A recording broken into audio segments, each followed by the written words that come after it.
ஒவ்வொரு மாதமும் 1 கோடிக்கும் அதிகமான பார்வையாளர்களை சென்று சேரும் நியூஸ் டிஎன் சேனலில் உங்கள் நிறுவனத்தை விளம்பரப்படுத்த வேண்டுமா?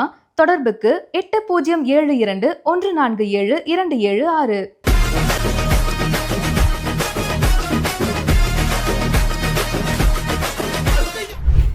பா சொல்லுப்பா. பா சொல்லுப்பா, என்ன விஷயம் சொல்லுப்பா. நான் கட்சியை விட்டு வளர்க்குறேன்ப்பா. எனக்கு எந்த பொறுப்பெல்லாம் அது வேணாம். இதுக்கப்புறம் அந்த கட்சிக்காக இல்லைப்பா, நீ இப்படியெல்லாம் பேசுறேன் என்னால் எழுத முடியாதுப்பா. நீ இப்படியே சொல்லிக்கிட்டு இருக்கா? கட்சி 1990 இதே மாதிரி பிரச்சனைகள் வரும்போது நான் அந்த கட்சிக்காக நான் எப்படி உழைச்சேன் தெரியுமா? இந்த கட்சியை உருவாக்கும் போது எனக்கு என்னால பிரச்சனைகள் வருது தெரியுமா? இல்லை பரவாயில்ல, நான் கட்சியை விட்டு வளர்க்குறேன். இதுக்கப்புறம் அந்த கட்சியில் இருந்தால் சரிப்பட்டு வராதுப்பா. நான் கிளம்புறேன். ஹைப்பு பத்தலப்பா, நல்லா கோவமா பேசு. இப்படி சாம்பார் மாதிரி சண்டை போடுற, கத்தி பேசுப்பா, 4 பேர் நம்பணும். பா இங்க பாருங்க, நான் கட்சியை விட்டு வளர்க்குறேன். சும்மா அந்த கட்சியில் இருந்ததுக்கு அப்புறம் வேலை பார்க்க முடியாது என்னால. பா இங்க பாருங்க, அவ்வளவுதான் உங்களுக்கு சொல்லிட்டேன். நான் கட்சியை விட்டு வளர்க்குறேன் சொல்லிட்டேன். அதுக்கப்புறம் இங்க வேலை பார்க்க முடியாது என்னால. பொறுப்பு வேணாம் பண்ணினேன். சும்மா இருங்கப்பா, நான் போறேன்பா. என்னோட முடிவை நான் வேலை கத்துக்க முடியாது. கட்சி ஒன்று நீங்க என்ன சொல்லுங்க, என்னால கட்சியில இருக்க முடியாது. ஐயோ இதுக்கப்புறம் இருக்க முடியாதுப்பா. நான் கிளம்புறேன். சரி இருப்பா, நான் கிளம்புறேன். சமாதானப்படுத்துறேன். ஒன்னும் பிரச்சனை இல்லை. இந்த மாதிரி முடிவு என்னால எடுக்க முடியாதுப்பா. இப்படி வா, நான் சமாதானப்படுறேன். தம்பிங்க வாப்பா, வா. ஒன்னா கோல்டு பேசுனதுனால தானே பிரச்சனை.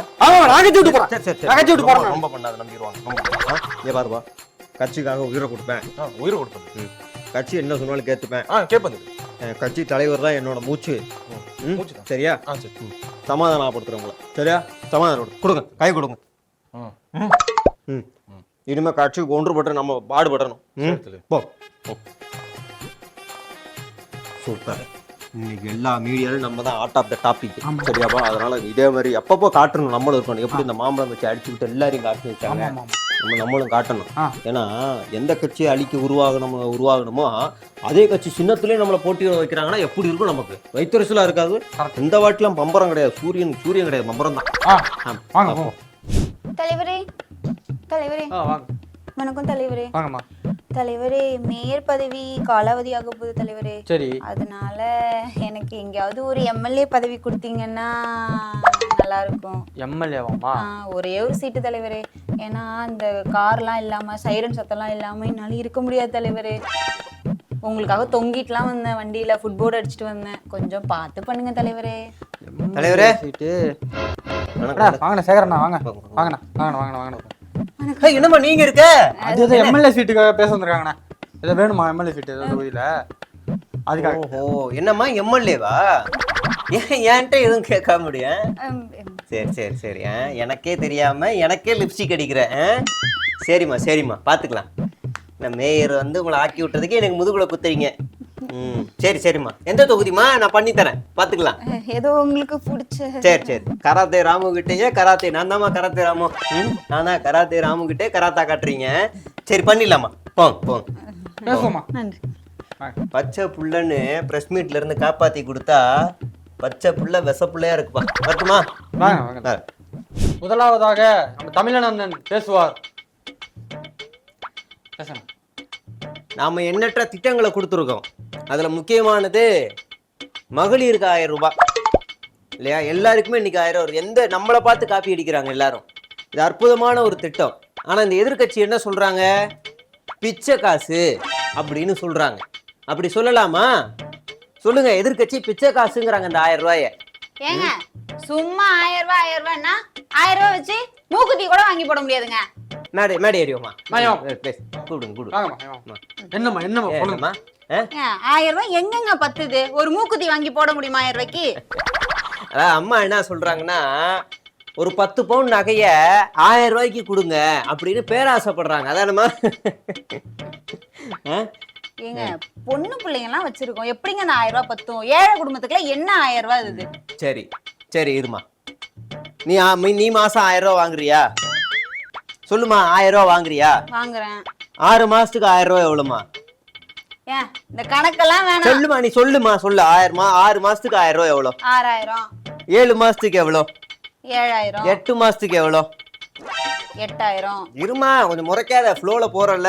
அதாவது சரி, நீ என்ன வேலைக்கு போற இப்போ? வாண்டம் பிடிக்கிற. நான் எல்லா வேலைக்கும் போவேங்க. நீங்க விஷயத்துக்கு என்ன வேலைக்கு போற அத சொல்லுமா. இங்க பாருங்க என்ன மாதிரி சமாளிக்கிறேன். நான் கூலி வேலைக்கு போறேன். கூலி வேலைக்கு போற. ஒரு நாளைக்கு சம்பளம் எவ்வளவு?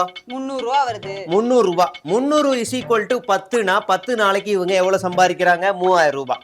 20 நாளைக்கு 6000 ரூபாய், 30 நாளைக்கு 9000 ரூபாய். அப்பனா இவங்க வறுமை கோட்டுக்கு மேல, அதாவது தகுதி வாய்ந்த பெண் இவங்க கிடையாது. ஆமா தானே? நாளைக்கே வந்து உனக்கு 1000 ரூபாய் நிறுத்திட்டாங்கன்னா என்ன கேட்க கூடாதுமா? எப்படி பிடிச்ச மாதிரி மாசம் எவ்வளவு சம்பாதிக்கிறீங்க? ஒரு நாளைக்கு 300 ரூபாய் அவங்க சம்பாதிக்கிறாங்க. ஒரு நாளைக்கு 300 ரூபாய், 30 நாளைக்கு எவ்வளவு? 9000 ரூபாய். 9000 ரூபாய் நீங்க சம்பாதிக்கிறீங்க இல்லையா? ஆமா தானே?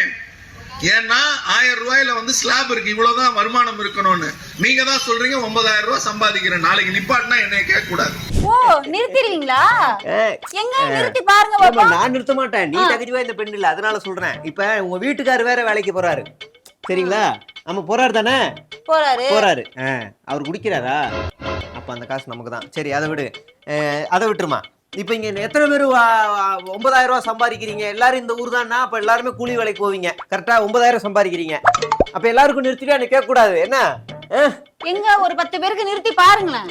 10 பேருக்கு நீ தகுதி இல்லம்மா அப்படின்னு நிறுத்தி பாருங்க. 1000 ரூபாய் என்ன நடக்குதுன்னு நீங்க பாருங்க. அது எப்படி நிறுத்த முடியும்? 2026 டப்பா டான்ஸ் ஆடிறாதா? அதெல்லாம் இங்க பாருமா, இங்க பாருங்க. இந்த அம்மாவோட மோட்டிவ் என்ன?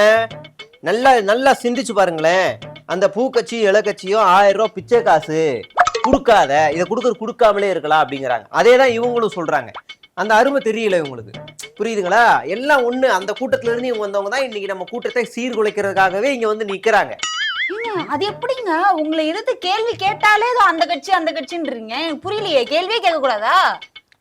என்னமா எப்படி ஆன் த ஸ்பாட்ல நம்ம சமாளிக்கிறது தான் ஸ்பெஷலிஸ்ட். ஆமா கவலைப்படாதீங்கம்மா, நாங்க அப்படியெல்லாம் தகுதி கட் பண்ண மாட்டோம். நம்ம அதெல்லாம் அப்படிலாம் கிடையாது சரிங்களா? ஆஃப்டர் எலெக்ஷன் இருக்கு, நம்ம அதை அப்ப பாத்துக்கலாம். ஏதாவதுனா கரெக்டுமா? வணக்கம் சார். வணக்கம். இப்போ இந்த வக்ஃபு வாரியத்துல வந்துட்டு ஜெயிச்சிருக்காங்களே, அதை பத்தி நீங்க என்ன நினைக்கிறீங்க? ஒரு தனி மனிதனா அவர் உச்ச நீதிமன்றம் போய் அந்த வக்ஃபுக்காக போராடி அவர் வந்து வாதம் பாயிண்டா வச்சு பாயிண்ட் அடிச்சு அவர் வந்து அந்த வழக்குல வெற்றி பெற்றிருக்காரு. சுக்ரன் படத்துல அவர் எப்படி தோட்டாவை தூக்கி கன்ல இப்படி வச்சு இது இல்லைன்னு எப்படி ப்ரூவ் பண்ணி பக்காவா ஜெயிச்சாரோ, தமிழன் படம் மாதிரி வழக்கறிஞர் மாதிரி அவர் சூப்பரா எங்க தளபதியோட ஐடியாவை கேட்டு அவர் வக்ஃபுக்கு வந்து போராடி இந்த வெற்றி நாங்க பெற்றிருக்கிறோம். இஸ்லாமியர்களுக்காக நாங்க போராடி வெற்றி பெற்று இருக்கிறோம். தளபதியோட ஐடியாவா? புரியுற மாதிரி. ஆமா, எங்க வழக்கறிஞர் தானே உச்ச நீதிமன்றத்துல வக்ஃபுக்காக போராடி இருக்காரு. உங்க வழக்கறிஞரா? அபிஷேக் மனு சிங்வி சார். அவர் வந்து வேற வழக்கறிஞர். அவர் அங்க ஓவைசி இருக்காருல்ல? இல்ல, அவரு நாங்களும் வழக்கறிஞர். நாங்க உச்ச நீதிமன்றம் போனோமா இல்லையா? நீங்க போனீங்க சார். வாதாடணுமா? எப்ப போனீங்கன்றதான விஷயம். இல்ல நாங்க முதல்ல உங்க வழக்கறிஞர் பேர் என்ன? அபிஷேக் சிங்.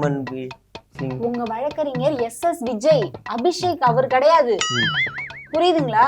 இல்ல, ரெஸ்ட் ரூம் போயிட்டு வந்தோம். இல்ல இருங்க உட்காருங்க, இதை முடிச்சிட்டு போயிடுவோம். ஆரம்பிச்சிட்டோம். புரியுற மாதிரி சொல்லுங்க.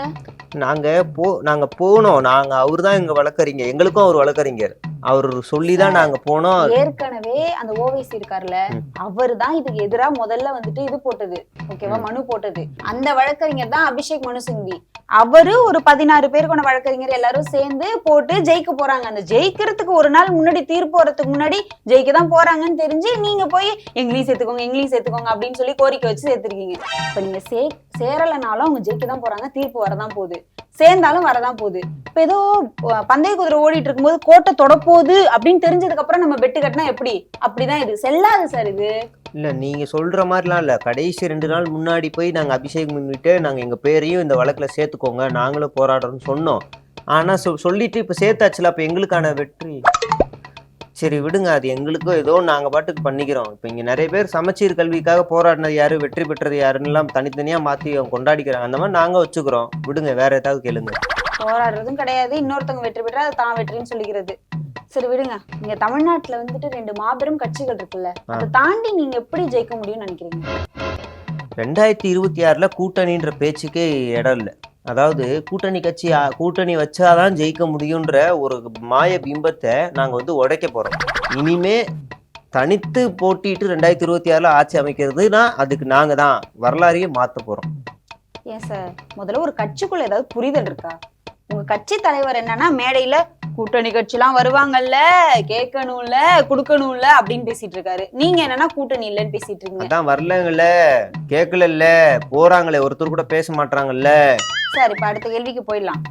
ஆளுங்கட்சி வெர்சஸ் நீங்களா, இல்ல ஆளுங்கட்சி வெர்சஸ் இலக்கட்சியா, இல்ல ஆளுங்கட்சி வெர்சஸ் பூக்கட்சியா? நாங்க தான்.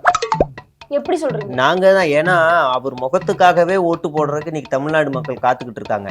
அவர் எப்போ வருவாருன்னு காத்துக்கிட்டு இருக்காங்க. அவர் வந்தா நாங்க தான் ஜெயிச்சோம்னா நாங்க தான் அடுத்த ஆட்சி ரெடியா இருக்கு. கோட்டையில எல்லா அதிகாரிகளும் இப்போ போனா போதுன்னு வேலை பார்த்துட்டு இருக்காங்க. நீங்க என்ன நினைச்சிட்டு இருக்கீங்க? கள அரசியல் எல்லாம் பண்ணாம மக்களை போய் சந்திக்காம நாங்க தானா? ஏற்கனவே அங்க இலக்கட்சி ஆலமரம் மாதிரி விரிஞ்சிருக்கு. அவ்வளவு கள அரசியல் பண்ணி மக்களோட சேர்ந்து இணைஞ்சிருக்காங்க. அதை விடுங்க. அண்ணங்கட்சி மேடைக்கு மேடை என்னதான் மாத்தி பேசி அங்கங்கன்னு வாங்கி கட்டிக்கிட்டு இருந்தாலுமே ஏதோ வளர்ந்துகிட்டு இருக்காங்க. இவங்களெல்லாம் தாண்டி மக்களை பார்க்காம எப்படி சார் வர முடியும்? கடைசியா உங்க தளபதி எப்ப வந்தாரு, எப்ப வருவாரு இதுக்கப்புறம்? ஷூட்டிங் இது கால் ஷீட், டைரக்டர்கிட்ட கால் ஷீட் கொடுத்துட்டாங்க. இப்போ அவர் பாட்டுக்கு இங்கே வந்துட்டாருன்னா அப்புறம் அந்த ப்ரொடியூசர் டைரக்டர் கேஸ் போட்டு அப்புறம் அந்த கோர்ட்டு கேஸ்னு அலையணும். இப்போ கட்சி வேலை பாதிக்கும்ல, அதனால ஒரேடியாக அந்த வேலையை முடிச்சுட்டு வருவார். இதெல்லாம் புரிஞ்சுக்காம நீங்கள் இருக்கீங்க. அது வந்துருவார், பார்த்துக்கலாம். நாங்கள் இன்னைக்கு ஆளுங்கட்சி நாங்கள் தான் அடுத்து. சரி சார். சரி, நன்றி, வணக்கம்.